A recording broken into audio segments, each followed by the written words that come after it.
여러분, 반갑습니다. 네, 오늘은 이렇게 이제 영상으로 여러분들을 뵙죠. 뒤에 크로마키를 좀 설치를 했는데, 이 크로마키의 색깔 빼는 방법을 모르겠습니다. 원래 됐는데, 이게 좀 잘 안 되네요. 다음 영상부터는 이렇게 크로마키의 색깔도 좀 빼고 할 수 있도록 해보겠습니다. 이제 여러분들이 이렇게 수업을 진행하면서 다소 이렇게 좀 지루한 감들을 느끼시는 것 같아서 약간 B급 감성을 좀 넣어가지고 조금 편안하게 교재 중심이 아니라 제가 이렇게 설명을 하는 식으로 여러분들에게 수업을 좀 진행해 볼까 합니다. 이번 시간에는 4장 교육심리의 이해에 대해서 한번 살펴보도록 합시다. 전체적인 순서는 교육심리학의 이제 의미와 성격, 학습자 발달에 대한 이해, 학습에 대한 이해, 지능, 동기, 창의성, 그리고 교사와 교육심리학, 뭐 이런 순서로 이제 교재가 되어 있긴 한데요. 뭐 제가 생각하는 교육심리에 대해서 좀 더 이제 여러분들에게 편안하게 다가갈 수 있도록 좀 설명을 해보도록 하겠습니다. 우리 이제 교재에서는 교육심리학에 대해서 교육학과 심리학을 결합해서 만든 합성어다 이렇게 이제 얘기들을 하고 있습니다. 자, 한번 판서를 좀 한번 해보죠. 자, 교육심리는 우리 이제 교육이라는 글자하고 심리라는 글자가 이제 합쳐진 거잖아요, 그죠? 그럼 이제 교육이 무엇인가 하는 것에 대해서 우리가 좀 생각해 볼 필요가 있겠죠. 첫 시간에 이제 이 설명을 했는지 모르겠지만 우리가 이제 교육 심리에 대한 이야기들을 하는 시간이라서 교육이 무엇인가에 대한 이야기들을 좀 상세하게 하긴 어렵고요. 교육에 대한 이제 이야기들, 즉 교육의 개념에 대한 이야기들이 많은데 모두를 다 교육이다라고 얘기하기 곤란하기 때문에 우리는 이제 교육의 세 가지 구성 요소를 중심으로 생각을 해야 됩니다. 그럼 교육이라고 부르려면 우리는 최소한 세 가지를 포함해야 교육이라고 부를 수 있는데, 첫 번째는 이제 가르치는 사람이 있어야 된다는 겁니다. 가르치는 사람이 있을 것. 그럼 두 번째는 배우는 사람이 있을 것입니다. 배우는 사람이 있을 것. 세 번째는 가르치고 배우는 내용이 있을 것입니다. 그런데 이 가르치는 사람에 대한 것들은 어디에서 우리가 이제 주로 공부를 하게 되냐면, 교사론이라는 과목에서 이제 주로 하게 되고요. 또는 이제 교육행정의 일부 파트에서 이걸 공부하게 됩니다. 그 다음에 이제 가르치고 배우는 내용은 어디에서 우리가 공부를 하게 되냐면, 이건 이제 교육과정이라는 과목에서 이제 공부를 하게 되죠. 그럼 이제 배우는 사람에 대해서는 우리가 어디에서 이제 초점을 맞춰서 얘기하냐면, 이게 바로 이제 교육심리에 대해서 이제 얘기를 하게 된다는 겁니다. 그러면 교육심리 파트는 배우는 사람의 초점을 맞추어서 어떤 내용을 하는 과목이다 라고 생각하면 좋겠습니다. 자, 그러면 교육심리가 배우는 사람의 초점을 두니까 자, 한번 생각해 봅시다. 이 교육의 세 가지 요소 중에 배우는 사람의 초점을 맞추니까 이 교육심리라는 말은 곧 배우는 사람의 심리다 이렇게 생각할 수 있겠죠. 그러니까 배우는 사람의 심리에 초점을 두는 과목이라고 생각하면 우리가 이걸 누구라고 생각할 수 있을까요? 그렇죠. 학생, 그러니까 학습자의 심리를 공부하는 과목이 교육심리다라고 생각하면 좋겠습니다. 여기까지 따라와지죠? 좋습니다. 그럼 여러분, 심리는 뭘까요? 심리하면 마음을 빠바밤 꿰뚫어보는 그런 거라고 생각되십니까? 너의 뭐 모습을 보니까 어떻고 저떻고 뭐 이렇게 얘기하는 그런 과목 같아요. 아니, 그렇지 않습니다. 그러니까 우리가 일반적으로 생각하는 심리 또는 심리학이라는 과목은 이 독심술 이런 거하고는 전혀 관계가 없습니다. 그러면 이 심리라는 것이 무엇이냐? 우리가 영어로 이제 한자로 쓰면 이렇게 쓰겠죠. 한자 멋지게 쓰죠. 오늘은 이제 B급 감성입니다, 그죠? 네, 그러니까 마음의 이치다라고 생각하면 되겠습니다. 그러면 배우는 사람의 마음의 이치에 대해서 공부하는 과목이 교육심리인데요. 그러면 마음의 이치는 또 무엇인가 이렇게 생각해 볼 수 있습니다. 이치라는 것은 어떤 논리적인 또는 인과적인 또는 과학적인 것이다 라고 볼 수 있다면 요 앞에 요 심자가 참 애매합니다. 마음. 자, 여러분에게 제가 질문 한번 해보죠. 마음이 어디에 있습니까? 마음이 뭔가요? 라고 물어보면 되게 대답이 애매하고 추상적일 수 있습니다. 마음에 든다? 마음에 들지 않는다? 누군가는 마음에 든다고 할 수 있는데 누군가는 마음에 들지 않는다고 할 수 있죠? 매우 주관적입니다. 그러면 주관적인 것을 이치에 맞게 얘기한다? 상당히 말이 앞뒤가 안 맞는 말이죠. 그래서 이 마음을 어디에 두느냐, 마음이 무엇이냐, 마음이 어디에 있냐 하는 것에 따라서 심리를 가르는 아주 영역이 다양할 수 있다는 것을 우리는 짐작할 수 있습니다. 잠시만요. 자, 예를 들어보죠. 자, 마음이다. 마음이 어디 있냐? 옛날 사람들은 마음이 가슴에 있다고 생각했습니다. 가슴에 있다는 말은 뭐냐면 정서, 느낌에 있다고 생각을 했죠. 또 어떤 사람들은 마음이 어디 있다고 생각하냐? 생각이 마음이다라고 생각하는 사람도 있습니다. 그러니까 인지적인 것이 마음이다라고 생각하는 사람도 있죠. 또 뭐가 있을까요? 예, 어떤 사람은 문화 안에 마음이 있다라고 생각하는 사람도 있고요. 어떤 사람은 남자의 마음에 관심 있는 사람도 있고요. 어떤 사람은 여자의 마음에 관심 있는 사람도 있고요. 어떤 사람은 유아의 마음에 관심 있는 사람도 있어요. 어떤 사람은 사람의 발달 변화에 관심 있는 사람도 있어요. 자, 그러면 이런 것들은 어떻게 생각할 수 있을까요? 자, 이런 것들은 문화 심리학이다 이렇게 생각할 수 있죠.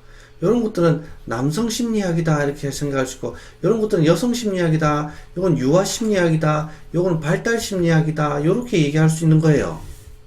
예, 마음이라는 것은 여러 군데 존재하죠. 남자와 여자가 사귈 때 우리가 뭐라고 얘기해요? 연애 심리라고 하죠. 연애 심리. 돈에도 마음이 있죠. 그럼 우리가 뭐라고 얘기하죠? 예, 경제 심리라고 얘기하잖아요. 사람들이 여러 명이 모여 있는데도 마음이 있죠. 그걸 뭐라고 하죠? 군중 심리라고 하잖아요. 예, 이 마음이라는 것은 어디에 있냐?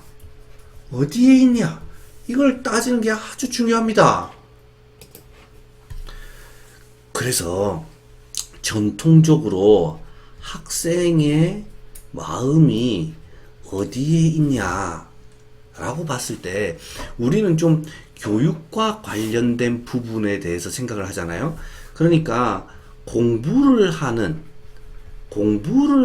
학생의 마음이 어디에 있냐라고 생각하니까 공부를 하는 학생의 마음은 이 사람의 성적, 이 사람의 학업 이런 것에 영향을 미치는 마음이 어떻게 움직이느냐 여기에 관심을 가지는 게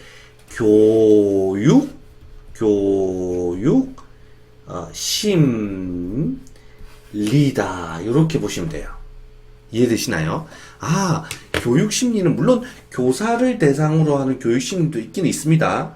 하지만 공부, 즉 교육의 주된 주체가 학생이기 때문에 학생의 공부, 학생의 학업, 학생의 성적에 영향을 미치는 마음이 어떻게 움직이느냐 하는 것에 따라서 우리가 여러 가지를 생각해 볼 수 있다는 것이 바로 교육심리학이고, 요 심이, 즉 요 마음이 정서에 있다라고 생각하는 사람도 있고, 요 마음이 성격에 있다라고 생각하는 사람도 있고, 요 마음이 지능에 있다라고 생각하는 사람도 있고, 요 마음이 사람의 학생의 발달 정도에 따라 다르다라고 보는 사람도 있고, 어떤 사람은 동기에 있다라고 생각하는 사람도 있고, 어떤 사람은 사고하는 방식에 따라 다르다라고 보는 사람도 있다는 겁니다. 또 어떤 사람은 창의성에 있다라고 보기도 하고, 어떤 사람은 사회성에 있다라고 보기도 하고, 그렇게 여러 가지로 나뉜다는 겁니다. 그래서 보면 정서, 성격, 지능, 발달, 동기, 사고방식, 창의성, 사회성, 더 나아가서 학생의 리더십, 더 나아가서 더 나가는 게 없겠네요. 요 정도. 요 정도가 교육 심리학에서 주로 바라보는 공부하는 내용이다. 교육 심리학의 대상이다. 교육 심리학의 대상이다. 왜? 심을 이런 것으로 보았기 때문이라는 거죠. 여기까지 이해가 되시나요? 예. 교육 심리는 간단하게 중요하니까 계속해서 반복해서 얘기합니다. 교육 심리는 간단하게 이야기하면 학생의 마음이 어떻게 움직이는가에 대한 공부인데, 이때 학생의 마음이라는 것은 학생이 공부를 할 때 마음이 어떻게 움직이는가이고, 그 마음이라는 것은 정서, 동기, 성격, 사고양식, 지능, 창의성, 발달, 사회성, 리더십 등등등등등, 이것이 무엇인지 바라보는 사람에 따라 다를 수 있어요. 물론 어떤 사람은 자존감이다 이렇게 볼 수도 있어요. 어떤 사람은 자아 개념이다 이렇게 볼 수도 있고요. 어떤 사람은 효능감이다 이렇게 볼 수도 있습니다. 여러 가지가 있을 수 있죠. 그래서 이런 것들에 대해서 다 공부하는 것이 심리학에서 바라보는 건데요. 자, 다시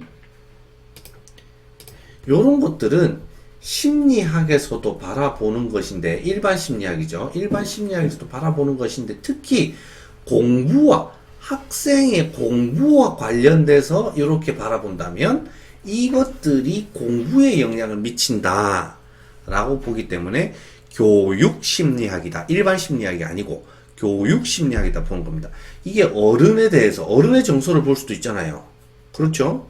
여성의 정서에 대해서도 볼 수 있겠죠? 그렇거든요. 노인의 정서에 대해서도 볼 수 있겠죠. 이거 회사 사람들의 동기에 대해서도 볼 수 있잖아요. 군대 사람들의 리더십에 대해서도 볼 수 있거든요. 이거 40대 남자의 성격에 대해서도 볼 수 있죠. 한국 사람의 사고 양식에 대해서도 볼 수 있습니다. 자녀를 양육하고 있는 어머니의 자존감에 대해서도 볼 수 있고요. 교사의 효능감에 대해서도 볼 수 있습니다. 그렇죠? 그런데 이 대상을 학생의 공부, 바꿔 얘기하면 공부하는 학생으로 딱 초점을 맞추어 버리면 일반 심리학이 교육 심리학으로 딱 바뀌어 버린다는 겁니다. 여기까지 이해되시나요? 이게 교육 심리학을 여는 첫 번째 관문입니다. 이것이 이해가 되셨으면 좋겠습니다. 자, 그럼 여기서 한번 봅시다. 교육 심리학이라는 교육학과 심리학을 결합해서 만든 합성어다. 이 말은 교육학 중에서도 관심을 가진 학생의 마음을 보겠다는 겁니다. 그걸 어렵게 이렇게 써놓은 거예요. 그 다음에 당연히 교육하는 장면에서 보겠다는 거죠. 교육과 연결이 되니까. 그러니까 수업하는 장면에서 보겠다는 거예요. 수업하는 장면에서. 자, 요거는 잠시만요. 하나 찍고, 요거는 수업하는 장면에서, 연필. 이렇게. 안 넘어가면 안 된다고. 잠시만요. 여기 연필. 요거는 수업하는 장면에서 보겠다는 겁니다. 그럼 수업하는 장면에서 누구의 마음요? 학생의 마음을 과학적으로 보겠다는 게 리라는 겁니다. 리. 예. 인간 행동, 요것이 심이라는 겁니다. 행동이 어디서부터 나오죠? 마음에서부터 나오잖아요. 그러니까 학생이 수업하는 중간에 마음이 표현되는 행동을 이치에 맞게끔 보는 학문이다. 이 말이 교육심리학이다. 이렇게 생각하면 되겠습니다. 그 다음에 심리학이 일반적인 보통의 사람의 정신, 즉 마음을 연구한다면 교육심리학은 교사나 학생, 그리고 가르치고 배우는 내용 사이의 상호작용을 연구한다. 그 중에서도 누구? 학생에 대해서도 주로 연구한다. 심리학은 엄밀한 통제를 중요한다. 이건 무슨 뜻이냐면 심리학은 실험을 위주로 해요. 이게 실험을 위주로 하거든요. 실험을 위주로 하기 때문에 이게 실험실에서 통제된 상황에서 합니다. 요즘은 이제 오픈된 상황에서 심리 테스트를 많이 하기도 하지만, 여러분 성격 테스트나 심리 테스트 할 때 한번 생각해 보십시오. 해본 적 있어요? MBTI 검사나 애니어그램 검사나 이런 거 할 때 보면 딱 정해진 이 교실에서 딱 정해진 상황에서 정해진 텍스트나 척도를 가지고 우리 검사하잖아요. 그런데 교육심리학은 일반적인 교실, 주로 교육 현장, 일반적인 교실과 수업 현장에서 진행되는 것이라서 통제된 상황이 아닙니다. 그런 차이가 있다 정도만 알아두시면 되겠습니다. 그 다음에 이제, 이게 바로 학습적 발달로 넘어가네요. 여기에 대해서는, 잠시만요. 자, 그러면 이제 심리학에서 가장 먼저, 그러니까 교육 심리학에서 가장 먼저 등장하는 것이 이제 발달 심리학입니다. 이 발달 심리학이다라고 하면, 이제 사람들이 좀 다소 오해를 하는데요. 우리가 발달 심리학이라고 하면 뭔가 좋아지는 것, 이렇게 생각들을 주로 이제 합니다. 잠시만요. 나 까만 거 이거 하고 싶은데 까만 게 왜 안 나오지? 까만 게 안 나와도 좀 이해를 해 주십시오. 자, 우리가 이제 일반적으로 발달 심리학이다 이러면 성격이 발달할 수도 있고요, 인지도 발달할 수도 있고요, 정서도 발달할 수 있습니다. 이상하다. 좋아진다고? 발달은 좋아지는 거라고 생각하는데, 그러면 성격이 좋아진다는 건 내가 이해되지만, 또 인지가 좋아진다는 건 이해되지만, 정서나 느낌이 좋아진다고? 도덕성 발달 이론도 있습니다. 콜버그에. 도덕성이 좋아진다고? 그럴 수도 있고 아닐 수도 있을 것 같은데, 이렇게 오해하기 쉽습니다. 우리가 발달이라고 하면 좋아진다, 무조건 좋아진다 이렇게 생각하면 좀 곤란하고요. 좋아진다는 것도 포함하지만 무조건 좋아지는 것이 아니고, 교육학에서 말하는 발달이라는 것은 변화한다라는 것과 거의 유사한 말입니다. 변화한다. 그러면 발달 심리학은 인간의 마음이, 조금 더 정확하게 얘기하면 교육 심리학에서는 학생이죠. 학생이 공부와 관련된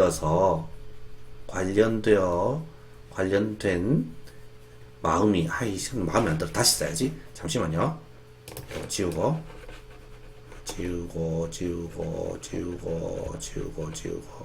이거 지금 바로 앉아서 듣고 있는 거 맞죠? 그 뒤에 하원님 바로 앉으셔야 되는데. 안 보이는 거 같죠? 맞아요. 안 보여요. 지금 혼자 쇼 하는 거예요. 지금 내가 혼자 이렇게 모니터 앞에 앉아있는데 뭐라도 해야 될 것 같아서, 여러분들한테, 여러분들 이렇게 가만히 보고 있으면 얼마나 지루하겠어요. 그죠? 그 뒤에 학생 바로 앉으세요. 라고 얘기하는 건 혼자 하는 겁니다. 예, 제가 지금 정신이 안드로메다로 나갔어요. 발달 얘기 다시 해봅시다. 교육 심리학에서 발달은 공부하는 학생이 공부와 관련된 마음이 변한다는 거예요. 그런데 제가 아까 이 마음이라는 것이 여러 가지가 있다고 했잖아요. 마음이라는 게 여러 가지가 있어요. 그러니까 어떤 학자는요, 인지가 마음이다 라고 생각해요. 어떤 학자는요, 성격이 마음이다 라고 보는 사람도 있고요. 어떤 학자는요, 도덕성이 마음이다 라고 보는 사람도 있어요. 어떤 학자는요, 정서가 마음이다 라고 보는 사람도 있어요. 그러면 인지가 마음이다 라고 보는 사람들은요, 인지 발달 이론이 해당하겠죠. 성격이 변한다 라고 보는 사람들은 성격 발달 이론일 거고요. 도덕성이 마음이다라고 보는 사람은 도덕성 발달 이론을 얘기할 거예요. 그리고 정서가 변한다 하는 사람들은 정서가 마음이다라고 하는 사람은 정서 발달 이론을 얘기하겠죠. 그래서 인지가 마음이다라고 보는 사람들, 그래서 인지가 변한다, 학생의 마음은 인지에 있고 이 인지가 변화한다라고 보는 사람이 대표적으로 삐아제라는 사람이에요. 삐아제라는 사람하고 비고츠키라는 사람이 있죠. 그럼 이 사람이 보는 인지와 이 사람이 보는 인지는 또 달라요. 다시 말하면 삐아제가 생각하는 인지라는 개념과 비고츠키가 말하는 인지라는 개념도 다르고요. 삐아제가 바라보는 인지가 변화하는 방식과 비고츠키가 바라보는 인지가 변화하는 방식도 달라요. 여기까지 이해가 되시죠? 그 다음에 대표적인 성격 발달 이론가가 누가 있어요? 프로이드의 성격 발달 이론이 있죠. 그 다음에 이제 교재에 자주 나오는 에릭슨이 있어요. 에릭슨의 성격 발달 이론이 있죠.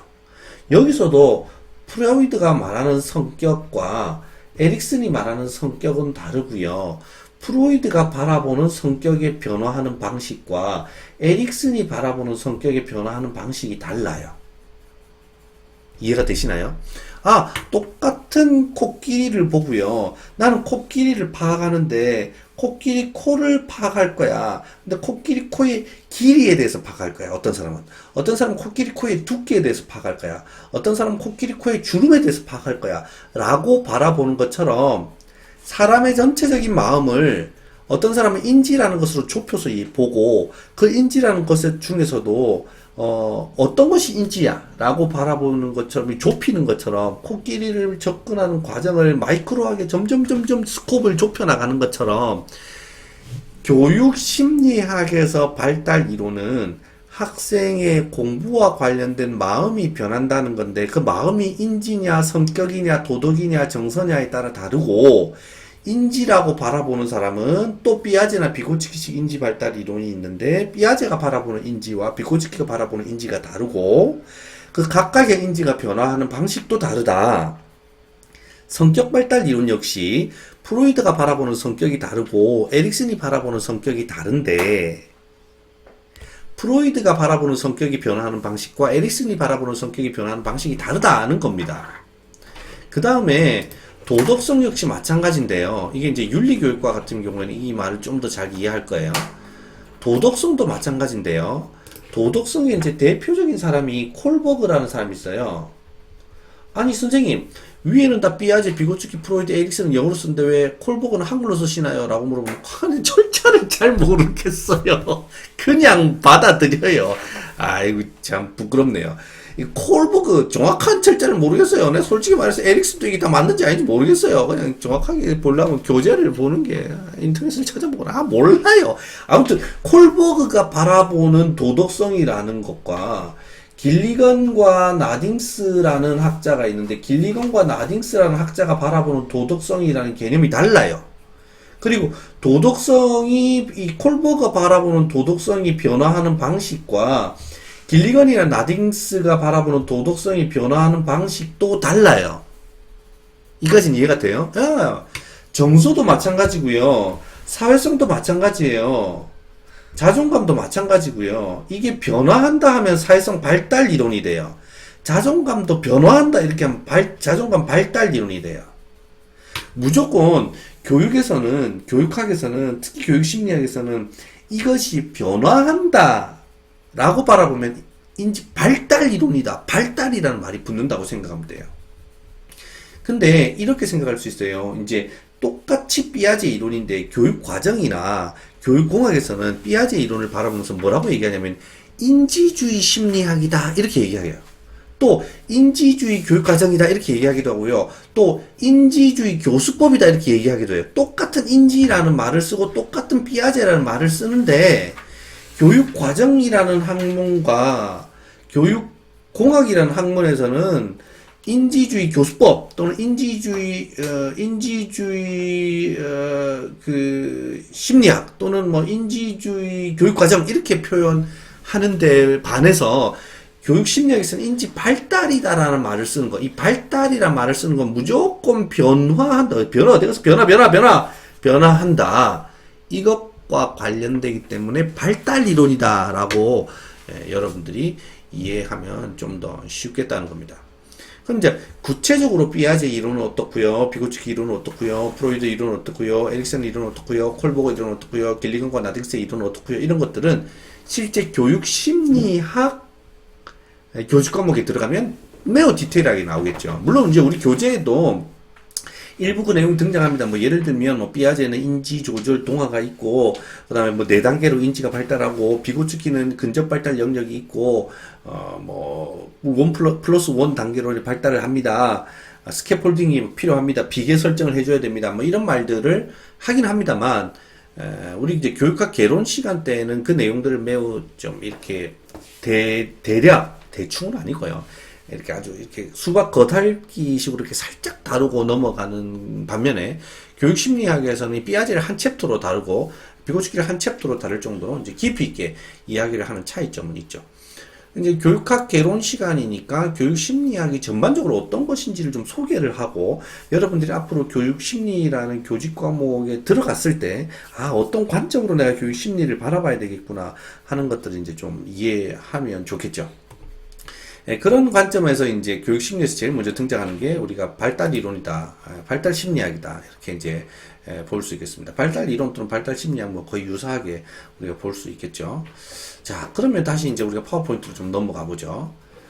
그런 의미에서 이제 딱 봤을 때 여기 학습자 발달 이해가 딱 등장을 하고 우리 이제 교재 에릭슨의 심리 사회적 발달 이론이 가장 먼저 등장하는데요. 이게 이제 에릭슨의 심리 사회적 발달 이론 앞에 사실 뭐가 더 설명이 이렇게 들어가야 되냐면 발달이라는 것은 변화이고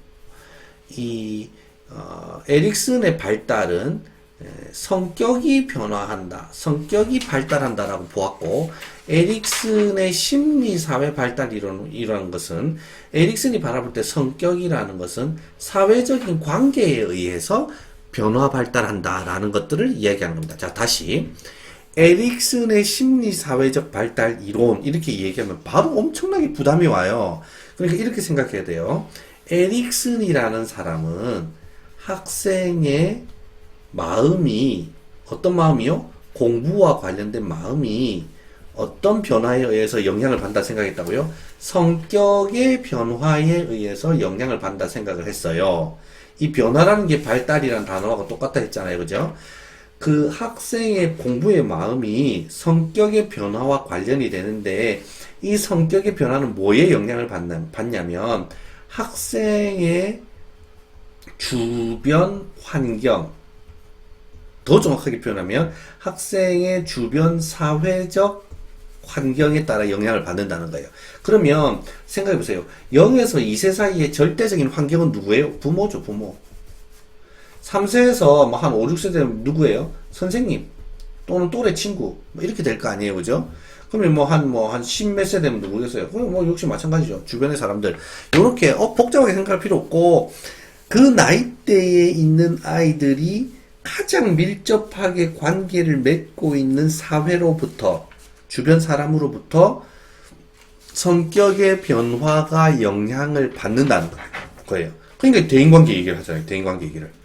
그래서 이게 뭐 에릭슨의 8가지 발달 단계가 있어요. 뭐 이런 것들은 나중에 교육 심리학에 들어가면 좀 더 구체적으로 하게 될 거고요.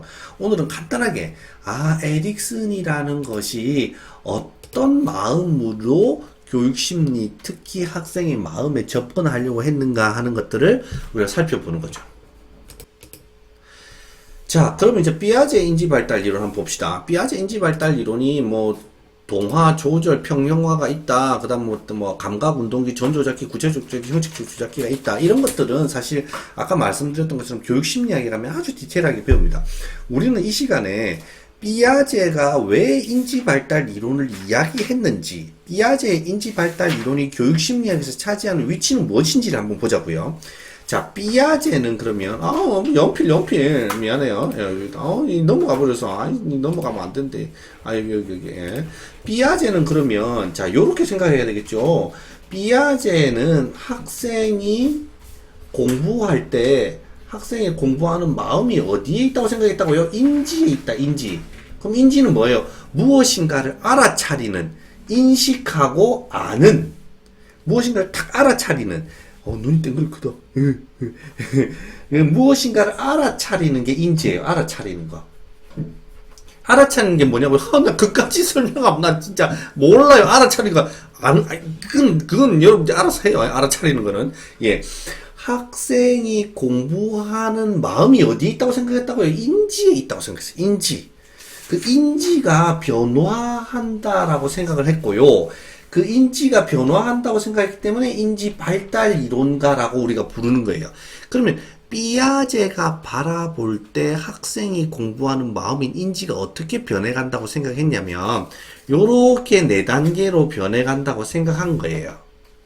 그리고 이 나이대 이후로 없는 거, 더 이상 없는 이유는 이 나이대 이후로는 똑같기 때문이라고 생각한 거죠. 예, 그래서 나이대에 따라서 이 사람은 나이대를 엄청나게 중요하게 생각해요. 나이대를. 보세요. 나이대에 따라 탁탁 끊기잖아요. 나이대에 따라서.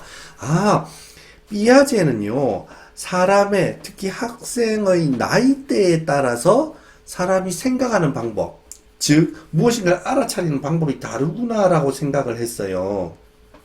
0에서 2세는요 대상 영속성을 획득하는 나이고요. 무엇인가 알아차리는 거예요. 전조작기는 자기 중심적으로 알아차리고요. 물활론적 사고, 그러니까 사물이 모두 살아있다고 생각하는 거예요.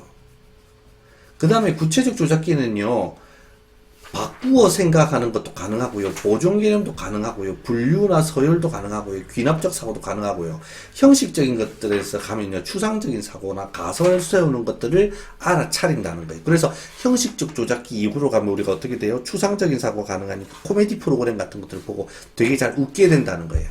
근데 초등학교 시절은 어때요? 아주 단순한 거. 아주 단순한 거. 추상적인 코미디나 언어 유희를 이해하지 못해요. 그렇기 때문에 요렇게 사람이 알아차린다라고 보는 것이 피아제의 인지발달 이론의 핵심이다라고 봐야 돼요. 근데 반면에 비고츠키는 어떻게 생각했냐면요. 비고츠키는 인간의 인지가 나이대에 따라서 변한다고 생각 안 했어요. 이 사람은 사회에서 어떠한 역할을 담당하는가 하는 것이 더 중요하다고 생각했어요. 그러니까 내가 있고 내 주변에 누가 있느냐 하는 것이 아주 중요하다고 생각했어요. 근데 그럼 여기서 주변에 있는 거 아까 그 에릭슨의 심리 발달하고 똑같은 거 아이가? 아니에요. 에릭슨은 성격이 어떻게 변해가느냐이고요. 비고츠키는 인지가 어떻게 변해가느냐예요. 주변 사람에 따라서. 이해돼요? 예. 그리고요. 비고츠키가 말하는 주변 사람은요. 나보다 근접한 발달에 있어야 돼요. 근접한 발달에. 아까 에릭슨 같은 경우는 어때요? 내가 있고요. 한 0에서 2세 사이에는 엄마가 있어요. 내하고 엄마 사이는 거리가 어때요? 엄청난 거리가 있어요. 뭘로요? 인지적으로요. 그렇잖아요. 그런데 비고츠키가 바라보는 사회관계 속에서의 주변인은요. 바로 내 옆에서 근접 발달해 있어. 나보다 조금 수준이 높은 사람. 나보다 조금 수준이 높은 사람이 내 옆에서 딱 도와주면, 보세요. 도와주면. 근접한 곳에서 도와주면. 이 근접이 뭐와 근접한 거예요? 내랑 인지적인 수준이 비슷한 걸 근접한 거라 그래요. 그러면 이런 건 가능해요? 어떤 거냐면요. 엄마나 선생님이 초등학교 1학년 아이보다 훨씬 더 인지적으로 근접하지 않아요. 훨씬 떨어져 있죠. 그런데 엄마나 선생님이 초등학교 1학년 수준보다 조금 위의 수준을 제시하는 거, 그건 근접 발달 영역이라고 할 수 있을까요? 할 수 있어요. 그래서 유치원 선생님 보세요. 초등학교 1학년, 2학년 담임선생님 보세요. 아이들한테 이렇게 하죠. 자, 여러분 우리 이렇게 했나요? 저렇게 했나요? 뭐 이렇게 얘기하잖아요.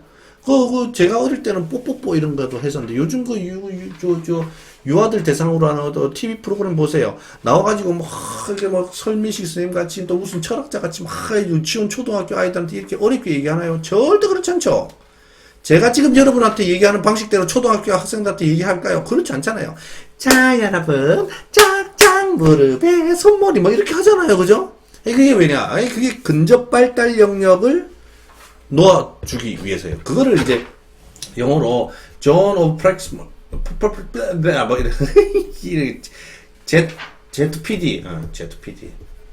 ZPD라고 불러요. ZPD. 그래서 이게 근접 발달 영역이다 이런 말들 해요. 구체적인 것은 아까도 얘기했지만 교육심리학에 들어가면 이제 자세하게 하게 되겠죠. 오늘 우리는 이제 비고츠키 인지 발달 이론이 무엇에 핵심을 두고 있는가 하는 것을 살펴보는 거예요. 자, 좋습니다. 여기가 이제 비고츠키 인지 발달 이론에 해당하는 것이다 라고 보면 되겠죠. 자, 다음 넘어가겠습니다. 그 다음 이제 행동학습에 대한 것들이 나오죠. 자, 행동학습 이론이라는 것은 이제 우리 교재는 행동학습 또는 학습에 대한 이해 이렇게 나온대요. 자, 보세요. 교육심리학에서 이 칠판 하나 좀 다시 들어볼게요. 교육심리학에서는요. 이거 아닌데. 노란 거 아니라고. 죄송해요. 지우고. 자, 교육심리학에서는요. 아까 제가 학생이 공부할 때 마음이 어떤 원리로 작동하느냐 하는데 관심이 있다 했잖아요. 맞죠? 기억나죠? 근데 이 마음이 정서에 있냐, 인지에 있냐, 성격에 있냐, 동기에 있냐, 또는 사회성에 있냐, 자존감에 있냐, 여러 가지고 나눈다 했죠. 그렇죠, 그렇죠. 그럼 제가 이제 미처 다루지 못한 게 하나 있어요. 자, 뭐냐면, 학생은 누군지 알죠? 학생은 누군지 알죠, 그죠? 학생 공부하는 사람이잖아요. 공부하는 사람.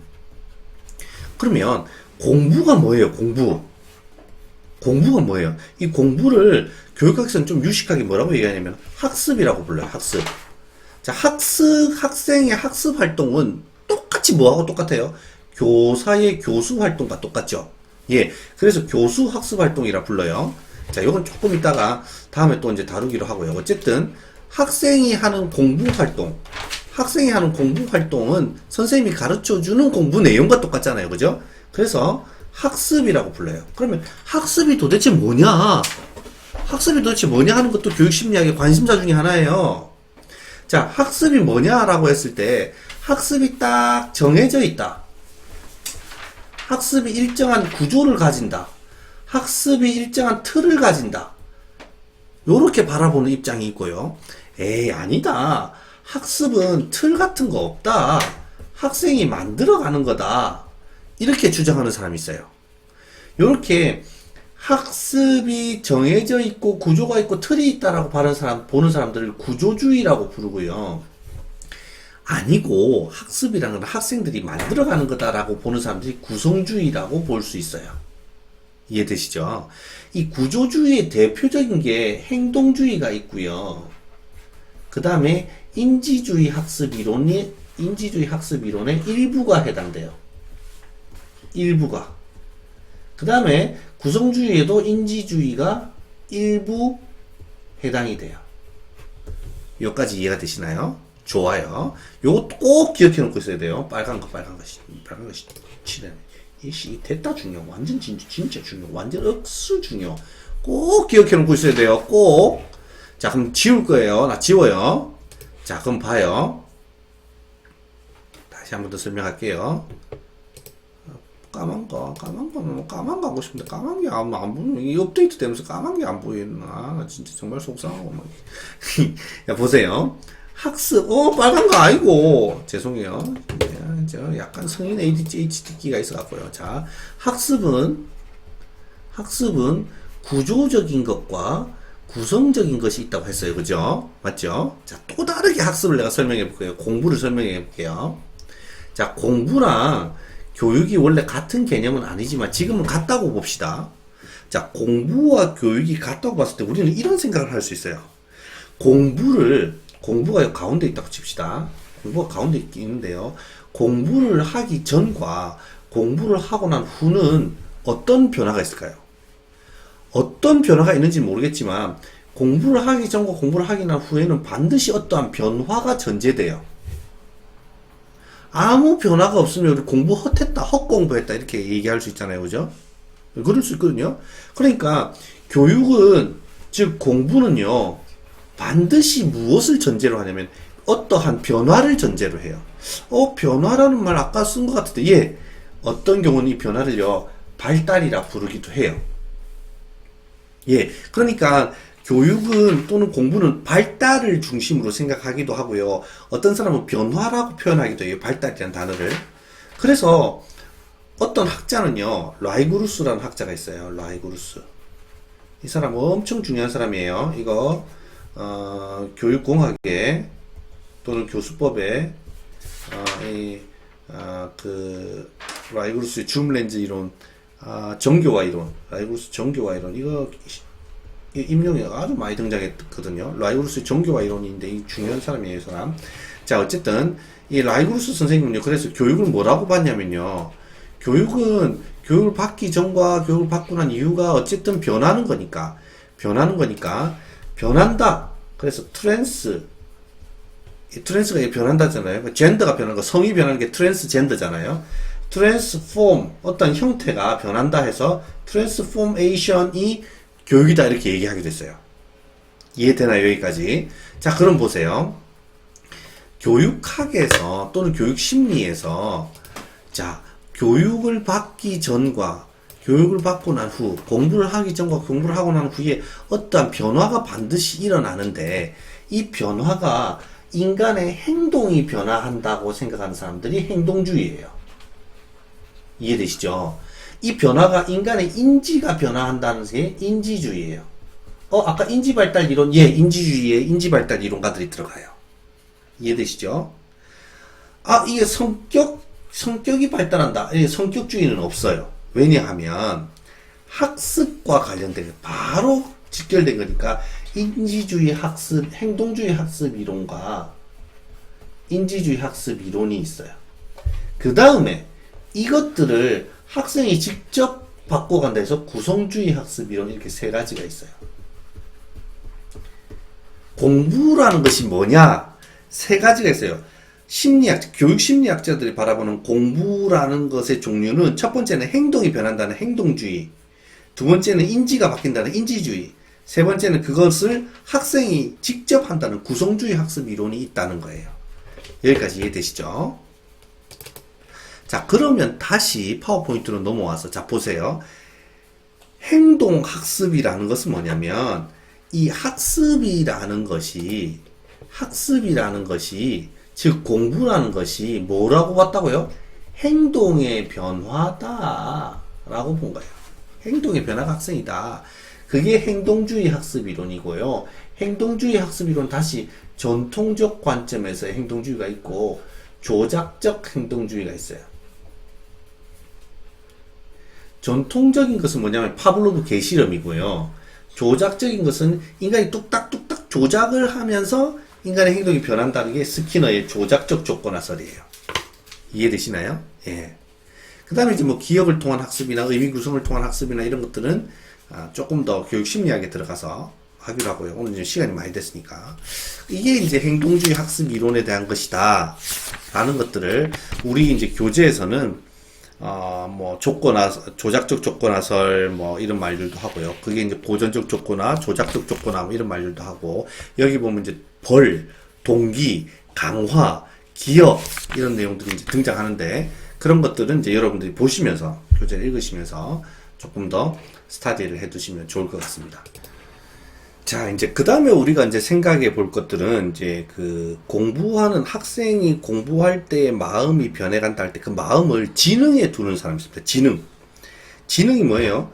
알아차리는, 넘어가 버렸다. 미안해요. 익숙하지가 않아가지고, 예, 여기. 이거, 빨간 거, 이거.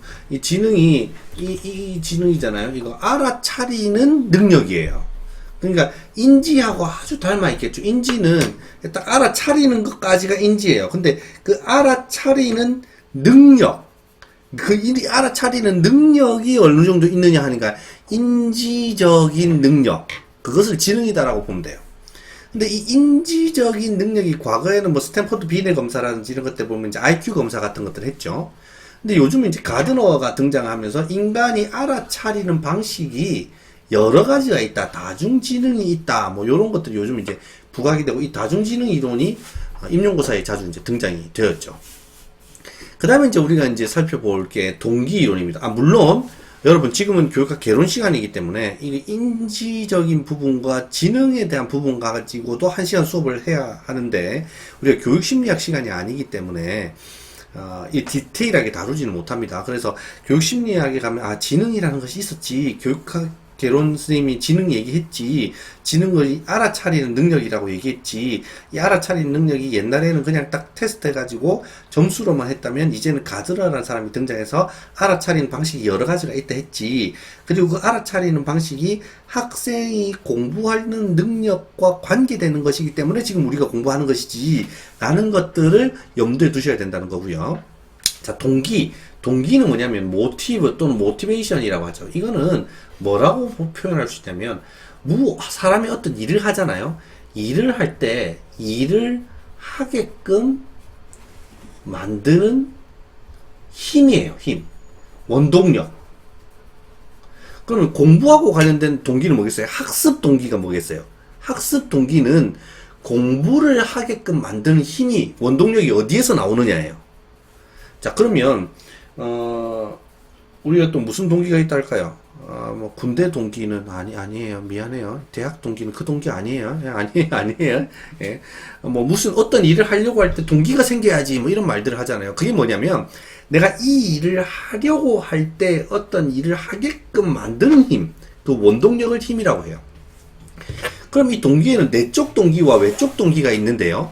내적 동기와 외적 동기는 뭐냐면 동기가 안에 있다는 게 내적 동기고요. 외적 동기는 동기가 밖에 있다라는 게 외적 동기예요.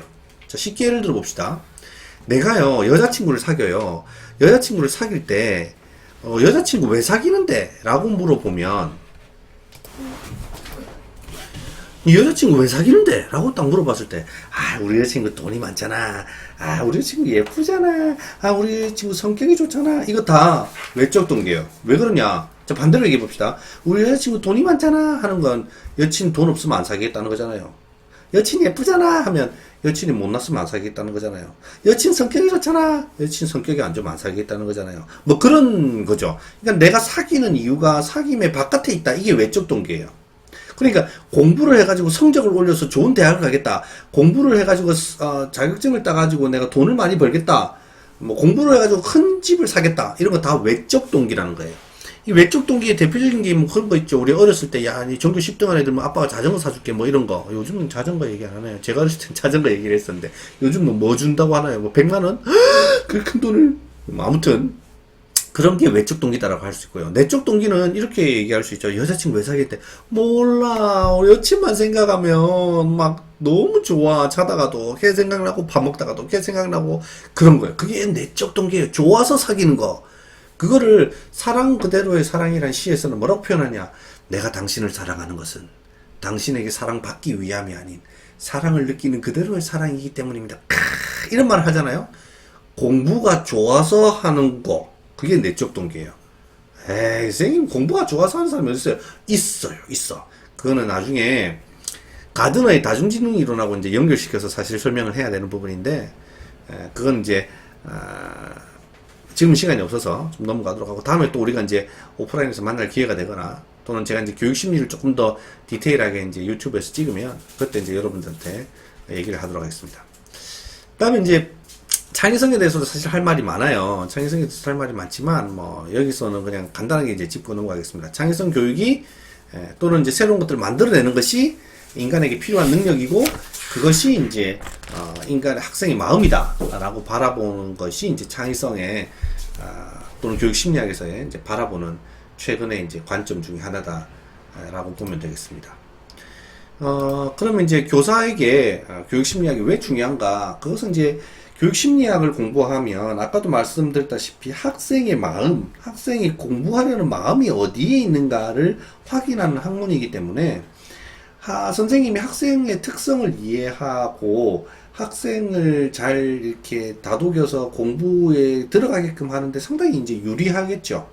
또 연령별로 특성별로 학생들을 분석하고 파악하는데도 이제 용이할 테고요. 여러 가지 방법으로 이제 학생들을 수업하는데도 매우 용이할 겁니다. 그런 측면에서 이제 교육심리학이 교사에게도 중요하고 학생에게도 중요하죠.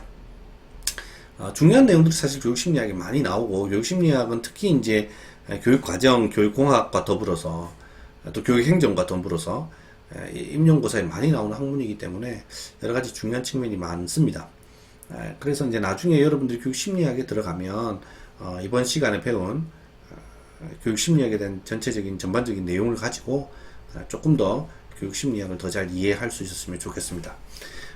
앞서 이제 교육학 개론을 설명하던 방식과는 좀 완전히 획기적으로 다르게 여러분들에게 이제 수업을 좀 진행을 했는데요. 어떤 방식들이 여러분에게 조금 더 와닿는지 사실 잘 모르겠습니다.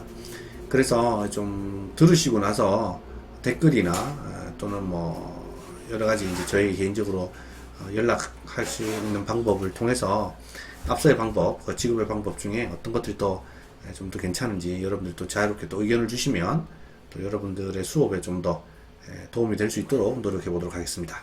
자, 오늘 교육심리는 여기까지. 수고하셨습니다. 빠이빠이.